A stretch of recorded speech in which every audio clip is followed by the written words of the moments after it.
I've been with my girlfriend for 10 years and lived together for 3. We both work from home together, but sometimes travel into the office. She thinks we argue a normal amount. I think we argue too much. All our arguments come from bad communication, nagging, and forgetting her rules. I'm trying my best to not cause any arguments by trying to do everything she asks. My main chore is the kitchen. I cook 3 separate dinners, as she never wants what I'm eating. And I also need to cook for our dog. He can't eat dog food. I occasionally cook her lunch when she wants something specific, and I do all the dishes every time since I'm the one who cooked. She vacuums and does the laundry, and we tackle the rest of the chores together. On top of our chores, we have certain rules we must follow, which is fine because it keeps our house tidy and keeps her happy. Our arguments all stem from the same situation. She's been busy with work and slacked on chores, so I've done them all. In the midst of doing all the chores, I've forgotten a rule. When she comes home, she ignores the fact I've completed every chore and instantly nags about the one thing I didn't do. An example: she was in a rush to go to work and left the house a mess, everything out of place, and every room needed cleaning. So I tidied the whole house, cleaning, laundry, vacuum, kitchen, etc. So there would be no chores at all for us to do when she got home. I made her favorite dinner and took care of the dog. This took about 2 hours, which I juggled between working. When she got home, she didn't say anything about the chores or that I made her dinner until she walked into her office and realized I broke a rule. The dog was sad that day and missing her, so I decided to sit with him all day in her office. I'd forgotten that if I have to sit in her office, I must sit on the chair on the right, not the one on the left. She noticed this because I didn't properly tuck the chair perfectly back. This turned into an argument because she didn't address the 99 things I did right, just the one thing I did wrong. The same situation happened last week too. Again, I had to clean the whole house because she rushed off to work that day. I surprised her with one of her favorite dishes timed perfectly for her getting home, which took hours to cook in between the chores and working my job simultaneously. Again, no thanks or anything when she got home. I think I got a, "Ooh, what have you made?" But shortly after she realized I broke a rule and all hell broke loose. I had forgotten to dry the sink after washing my hands in the bathroom. I forgot it had to be bone dry at all times. Cue another argument of why I can't do anything right, and how have I forgotten. Another example from that week is that I misunderstood one of the rules, and it made her very angry. I thought the rule was, don't touch the white towel that hangs up on the radiator in the bathroom. But the rule was actually, don't touch any white towels in the bathroom. I had been using the white towel hanging by the sink to dry the sink. She noticed it was folded incorrectly one time and blew up. I apologized and explained I misunderstood the rule and have been using this towel for the last few weeks to dry the sink. This made her furious, as she couldn't understand why I would think it would be okay to use one towel but not the other. Every time I explained, she got angrier and wouldn't let me leave the conversation. My answer of I misunderstood the rule wasn't good enough, and we were stuck in an argument for hours. This is a weekly occurrence. I try my best to be a good partner, cook her romantic meals, wake up early so she can have breakfast in bed, pack surprise picnics, etc., to which she is appreciative in the moment. But if I forget one rule, it irritates her so much that she has to nag me on it and cause an argument to vent and feel better. Her argument is that all of her rules are common sense, and it irritates her that she has to remind me about them. My argument is that they're not common sense to me, and I sometimes forget them. When I do, please remind me without getting angry or stressed. And if I've done 99 other things, maybe sometimes just hold the nag in and dry the sink yourself that time. Lastly, I have 0 rules for her and never nag or ask her to do anything. If she hasn't done her chores, then I realize it's probably because she's busy or stressed. So I pick up the slack. Can anyone give me advice on how to handle this? The arguments are ruining our relationship, but she can't seem to see that. Also, a note that this is obviously very one-sided, and in other aspects of our relationship, we're happy. Edit. I feel like I wrote this way more one-sided than it is. Sometimes I slack too on chores and she picks them up for me. The only difference is I'm appreciative and would never say she did a chore wrong or missed something. Edit 2. I appreciate everyone's comments and advice. I didn't think they'd be so one-sided and people might see it from her perspective and help me understand her better. Edit 3. I feel like I painted her out to explode instantly when it's not that bad. It's more gradual. Here's how the conversation went for the towel scenario. Her: there better not be any turmeric on the white towel. Me: what? Her: I hope if I check that white towel there won't be turmeric on it. Me: are you saying there's turmeric on the towel? Sorry, I'll bleach it. Hopefully it comes out. Her: why would there be turmeric on it? Me: because I cooked with turmeric earlier and it stains hands. Is there turmeric on it? Her: no, but there could be. Why have you used it? Me: to dry my hands. What are you talking about? Her: I noticed you used it because it was folded wrong. Me: so there's no turmeric on it? What's the problem? Her: you're not allowed to use it. Me: are we talking about the same towel? I thought I wasn't allowed to use the other white towel. Her: why would you think that? You can't use any. Me: my misunderstanding. No problem. I won't use any. Her: why would you think you can use one towel and not the other? That's not the rule. Me: my misunderstanding. I got the rule wrong. Won't do it again. Still a civil conversation at this point. Her: increasingly getting louder at this point. Why would you think that was the rule? That makes no sense. Me: I don't know. That's what I thought you said. No problem. Won't do it again. Her: I don't understand why you would think you can use one towel and not the other. This went on for 30 minutes of the same conversation, where I try to leave, but she won't let me and keeps asking me the same question until I rise up to her tone and get just as stressed as she is. Then she tells me to calm down, and I beg for her to leave me alone and let me leave the conversation and ask her, what does she want with me? She says she wants to vent, and it's really annoyed her that I use the towel, and we go around in circles. Then she cries and I apologize, and we move on. Last edit. I appreciate everyone's responses. I can't respond anymore. I've had the worst panic attack of my life and slipped into a really bad state.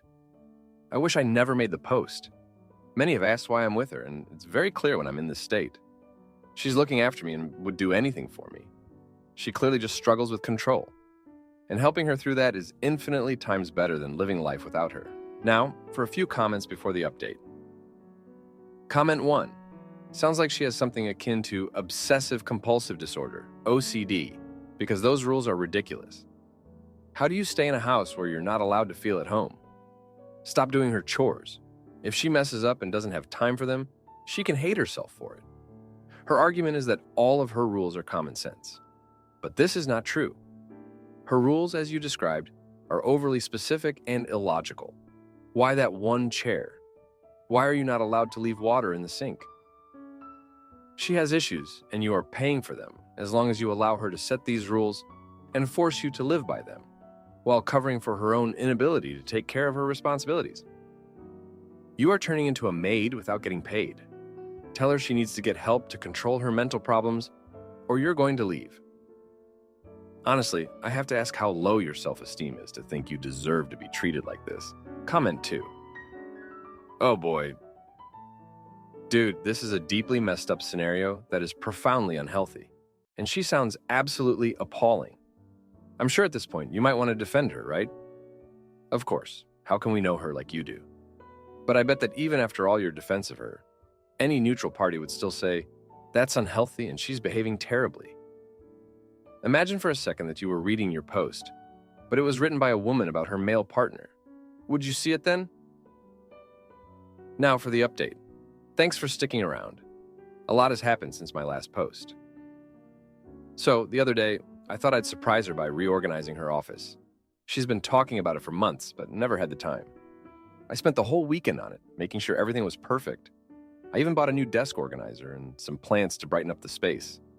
I was proud of myself, thinking this would finally be the grand gesture that would make her see how much I care. She came home, and at first she was speechless. Then, she noticed I'd moved her grandmother's antique vase to the other side of the room.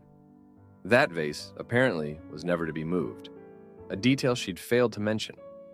She lost it, all my efforts, down the drain over a vase. I tried to explain, but she wouldn't listen. She said I never pay attention to what's important to her. In the heat of the moment, She admitted she'd been feeling suffocated by our relationship. That hit me like a ton of bricks. I didn't see it coming. We'd been together for so long I thought we were solid. But here she was telling me she needed space, that my constant need to please her was overwhelming. I didn't know what to do. I just stood there, feeling like a complete failure. A few days passed with us barely speaking. Then, out of nowhere, she came to me with tears in her eyes, apologizing. She said she'd been under a lot of stress at work and took it out on me. She admitted she was wrong about the vase and that she overreacted. It was a small victory, but it felt good to hear her say I was right for once. But just when I thought we were getting back on track, her sister called. She was going through a divorce and needed a place to stay. Without consulting me, my girlfriend invited her to move in with us. Her sister's always been critical of our relationship, and now she was in our home, taking her side in every little disagreement. It was too much. I felt like I was losing control of my own life. I needed to do something, anything, to prove I wasn't just a doormat. So I made a decision. I told my girlfriend that her sister couldn't stay with us indefinitely. It was a bold move, but I needed to stand up for myself. Surprisingly, my girlfriend agreed. She said she hadn't realized how much pressure she'd been putting on me, and that her sister's presence was only making things worse. We gave her sister a month to find a new place. It was tough, but it was the right thing to do. Things have been calmer since then. We're talking more and actually listening to each other. It's not perfect, but it's a start. I'm learning to set boundaries, and she's learning to respect them. It's a delicate balance, but we're working on it. Thanks for reading. Am I the idiot for not wanting to move to my boyfriend's hometown, despite his dad's illness and the house he might inherit? Just some background information. Me, 26-year-old female, and my boyfriend, 26-year-old male, just celebrated our 5-year anniversary. He is from a remote northern Canadian town, and we currently live in a city about 6 hours away, and just bought a house a year ago. I am from another province, but I have family in the city, and drive home for about 8 hours, usually around the holidays and long weekends. He is extremely close with his family, and often goes to visit at least once a month. Some more context, he works a fly-in and out job, so I only see him half of the year. He has asked me to move back for years, and I always told him I didn't want to, because I would be giving up everything. I finally feel happy with the life I have built in the city. I have new lasting friendships, a good relationship with my family, adventure and hobbies. I train aerial arts. I already struggle with loneliness and depression when he's at work, as I tend to isolate myself pretty easily and have to force myself to go out. Otherwise, I won't have human interaction for days at a time. We just found out last week that his dad has cancer. His dad is his biggest role model, so of course this has destroyed him. He feels guilty for not spending more time, not being there the last 5 years, etc. I'm doing my best to be a rock for him when he needs it, but he has left to go spend a few months with his family, which is fine because it's what he needs the most right now, and I told him I would look after the house while he's away. Of course, now the idea of us moving there is stronger than ever, as he said it's a damn good reason to move back. His dad is talking about leaving him the house, and his mom is talking about how someone will need to move in with her if something were to happen, since she can't look after everything herself. They live on a few acres of land. He has 3 other siblings, 2 of them have their own families, but they all live in the town. His closest brother has mentioned that he and his fiancée are willing to move in with his mom, since they are the only ones without a mortgage. Of course, I love my boyfriend so much, and I never want to lose him, and I always said he was the one and we were going to get married. I know it's selfish and maybe I'm a jerk, but I would be giving up everything to move there. My family, my friends, my aerial arts, my job, everything. My family back home has repeatedly told me not to move there, as it's too remote and we'll never be able to visit. It's over 10 hours of driving. I've always been a city girl. I like going out to bars, restaurants, festivals, downtown life, having my out-of-town friends visit, etc. My boyfriend has always been a country boy, grew up quadding, fishing, shooting, etc. I enjoy the country, but this is not the life I would have made for myself. I'm not sure that I can be happy there, and I'm afraid of being left alone there with no support while he's gone to work. My family would never visit, and neither would my friends. I want to support him, but I'm not sure about making this sacrifice, but I don't want to lose him either. Now for a few comments before the update. Comment 1. It's not selfish to care about your own wants and needs. You deserve to be happy too. He would be happier nearer his family, and that's okay. Most of us are happy near family, such as yourself too, to your family and friends. He needs to do this for himself and his family. He would regret it if he didn't, and you would regret it if you moved there. Your happiness matters too. Sometimes in life, people go separate paths, and that's just the way it is.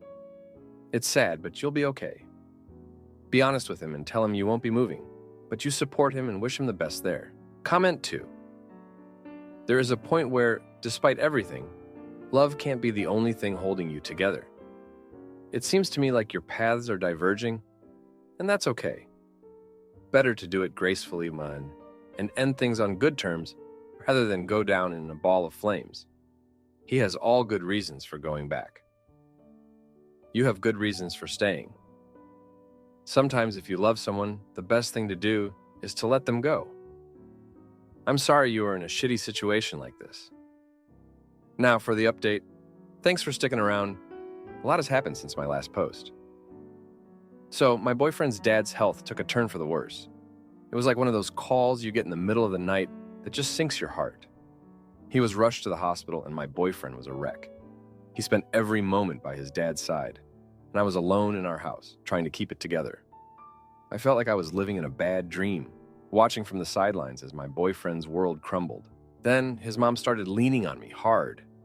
She'd call me at all hours, crying, saying she didn't know what she'd do without her husband. She kept hinting that we should move back to help her manage the land. I felt trapped between my life here and the guilt of not being there for them.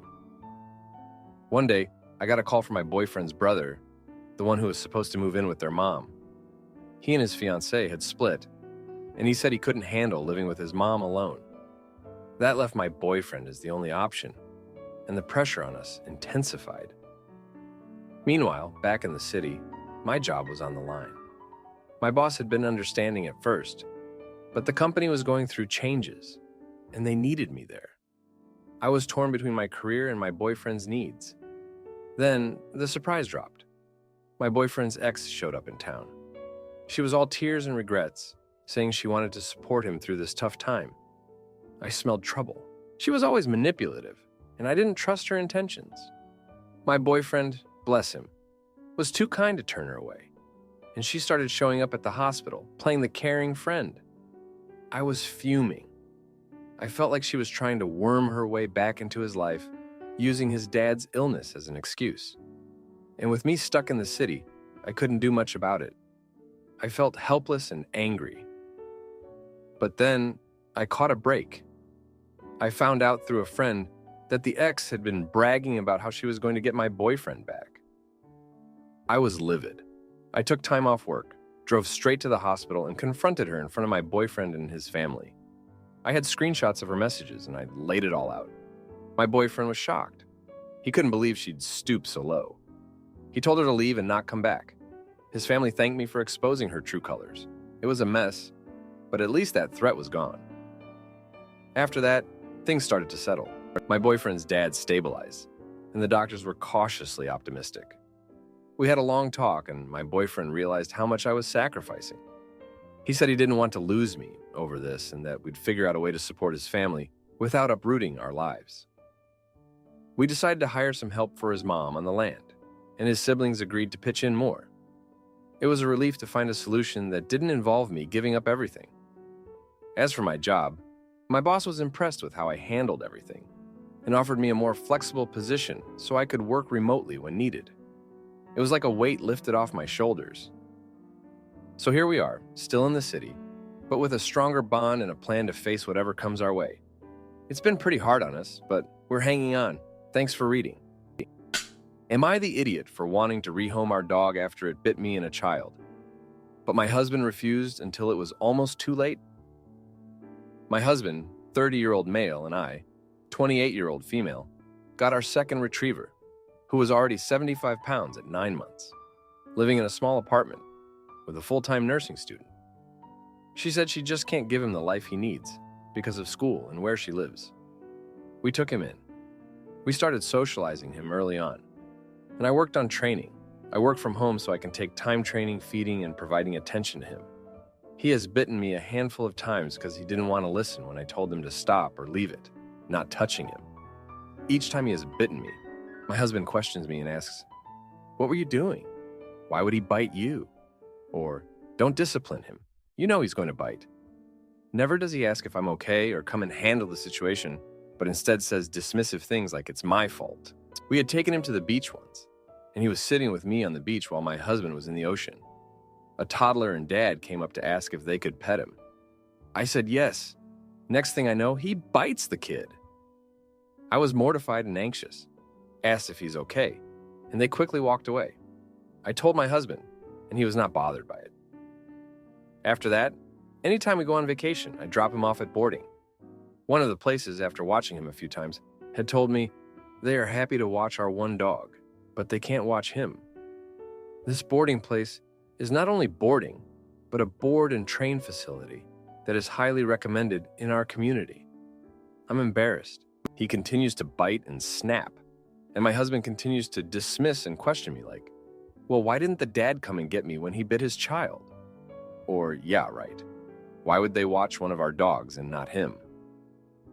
I have multiple times told him I'm concerned about our safety because he is unpredictable and is hard to train. Mind you, I'm the one that stays at home and works full-time for the government. Works as a pet sitter as a side hustle, manages the home, fixes things, and calls professionals out when needed. The pets, the vacations, and the finances. My husband just graduated medical school, so he wasn't making money. And even now, I manage the finances. My husband and I both have advanced degrees, but with him having been in medical school and now residency, I have the most flexibility to take care of basically everything. All I'm asking for in my marriage is understanding, sympathy, and support. Not that we have to agree on everything. I've been very unhappy in my own house and anxious when guests come over, especially with little ones or pregnant friends. I am tired of my husband saying his experience with him is different and doesn't see why I don't want him. As a side note, my husband is like this with every me issue and dismisses toxic/concerning behavior from our dog and his mom. I was exhausted of his responses to everything serious and saying it's fine or questioning me that I attempted unalived. After my attempt, I tried telling my husband that we need to get him a behaviorist and/or training. I had called several places and got quotes. He told me and our therapist that he doesn't want to spend the money on it, really my money, and that we can do it ourselves, and he honestly doesn't think he needs training. I bit the bullet and paid for training because my husband is so desperate to keep him. Literally at the first assessment, the trainer said, "I could see why you would be concerned. You have to decide what you want. Once you decide to start a family, you have to think about what is best. He is a pretty dog, and I'm sure he will quickly find a home if you choose to do that. You're not a bad person for considering to rehome him." My mom tried talking to him about the dog, and my mom's perspective is that came off as, this is a her problem, and I don't see the issue. Even recently, now that I am pregnant, his brothers have all agreed that our dog is a lot, and that they've all had to consider the safety of their babies. My husband has told me, "You don't need to resent him," or how I'll be a bad mom because I have favorites. This week, my husband was bitten for the first time, and he had drawn blood. My husband, who is a doctor, didn't want to go get stitches from his work, so I superglued his wound. He hasn't told any of his friends, family, or his doctor friends. He continues to say, "Yeah, it's a concern, but I don't think he will bite our children," and how it was his fault he got bitten in the first place. I'm just tired of how my husband doesn't think that this dog is a concern, that actually he is fine and doesn't need help, and that he makes multiple comments about how I will be as a mother to my kids. I have tried and done everything, and it still feels like my husband picks the dog over my mental health, the safety of our family, and honestly, what is best for our dog before he is put down. Am I overreacting? How I treat my one dog versus my other animals will make me a bad parent. Am I delusional? And should I continue to give our dog a chance? Just need some perspective. Now, for a few comments before the update. Comment 1. You are not going to be a bad parent. Your husband is a bad partner and will be a bad parent. It is paramount that he doesn't dismiss your concerns because he has a different experience. What would happen if someone was creepy towards you or your children? Oh, I know him. He's not like that. You need to tell him in no uncertain terms that protecting you and your children needs to be priority number 1, and that he is failing miserably at this already. It sounds harsh because it is. He needs a wake-up call yesterday. Comment 2. I had my face ripped open at age 4 by a dog with no bite history, ripped all the way through my cheek and tore off part of my earlobe. I'm 39 and still noticeably scarred. Luckily, I didn't have any other lasting effects, but my parents both had to be careful to not transmit their fear to my sisters and me. You would be incredibly irresponsible to keep this animal around a child, despite your husband's feelings. Whether that means you leaving, the dog leaving, or whatever, you need to take action. Now, for the update. Thanks for all the comments on my last post. Things have escalated since then. Just 3 days ago, I was on a call with a client when I heard a commotion outside. Our dog had managed to push the door open and was now in a standoff with the neighbor's dog. I rushed out, heart pounding, and somehow managed to separate them before anyone got hurt. But the neighbor was furious, saying this was the last straw. I was shaking as I apologized, promising to keep a closer eye on our dog. But deep down, I knew this was another red flag I couldn't ignore. My husband, when I told him, just shrugged it off, saying, dogs will be dogs. But I couldn't shake off the feeling of dread that had settled in my stomach. The next day, I found out that the neighbor had filed a complaint with our homeowners association. I was mortified. I had to spend hours on the phone, smoothing things over, promising that we'd get our dog under control. It was another thing added to my already full plate, and I felt like I was reaching my breaking point. That evening, I sat down with my husband and laid it all out. I told him about the complaint, about how I was struggling to manage everything, and how I felt like he wasn't taking any of this seriously. He listened, but his response was the same. He didn't think the dog was a real problem. He said we could work on training him more, but I could tell his heart wasn't in it. I was at a loss. I loved my husband, but it felt like he was living in a different reality. I started to wonder if he was even capable of understanding my concerns, or if he was just choosing not to. Then, yesterday, something happened that changed everything. I was in the kitchen when I heard a scream from the living room. I ran in and saw our dog had snapped at a visiting friend's child. The child was fine, just scared, but it was the wake-up call my husband needed. He finally saw the danger our dog could pose, especially with a baby on the way. We had a long, hard talk. It was emotional, with both of us admitting our fears and failings. My husband confessed that he'd been in denial, not wanting to face the possibility of giving up the dog he loved. But he also realized that our family's safety had to come first. We decided to rehome our dog. It was a tough decision, but we knew it was the right one. We found a family with a large farm, experienced with large, challenging dogs. They were willing to take him in, give him the space and training he needed. As I watched our dog leave with his new family, I felt a mix of sadness and relief. It was the end of an era, but also the start of a new chapter for us. My husband hugged me, thanking me for being the strong one when he couldn't be. It was a bittersweet moment, but I knew we'd made the right choice. Thanks for reading. If you like this video, you'll probably like these too. Also, while you're here, please consider subscribing. It's your support that keeps this channel alive and allows me to make better and longer videos. Have a great day!